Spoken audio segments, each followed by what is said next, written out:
Vítejte v našem dalším videu. Tentokrát se podíváme na to, jak pracovat s vytvořenou strukturou. Toto video navazuje na video Vytváření vlastní struktury ve FreshFlow, které se věnuje tvorbě struktury. Pokud jste si ho ještě nepustili a nevíte, jak vytvářet struktury, doporučujeme jim začít. Jednou z nejdůležitějších funkcí, kterou vám struktura dává, je možnost společné účasti na konkrétních aktivitách v kalendáři. Zkusme si tedy vytvořit modelovou aktivitu. K aktivitě máte možnost přidat účastníky ze své struktury. Vyplňte údaje o aktivitě a vše uložte. Aktivita se následně automaticky objeví v průhlednější barvě danému spolupracovníkovi v kalendáři. Pozvání k účasti mu přijde do levé strany modulu Kalendář, konkrétně do položky Pozvánky k aktivitám. Zde ji může potvrdit. Díky vytvořené struktuře můžete svým spolupracovníkům zadávat úkoly v modulu Úkoly. Klikněte na tlačítko Nový úkol a přidejte řešitele. Vybrat můžete kohokoliv ze struktury. Danému uživateli se úkol opět objeví v kalendáři a samozřejmě také v seznamu úkolů. V modulu Kontakty máte možnost vzájemného sdílení kontaktů.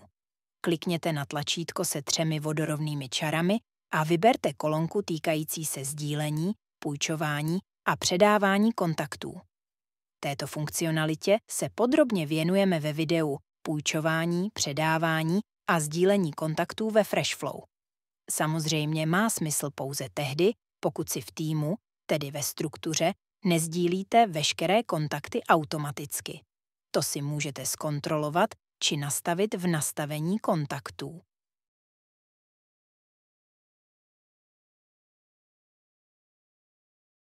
Mezi další funkce struktury patří například společné využívání rezervačních místností a zdrojů.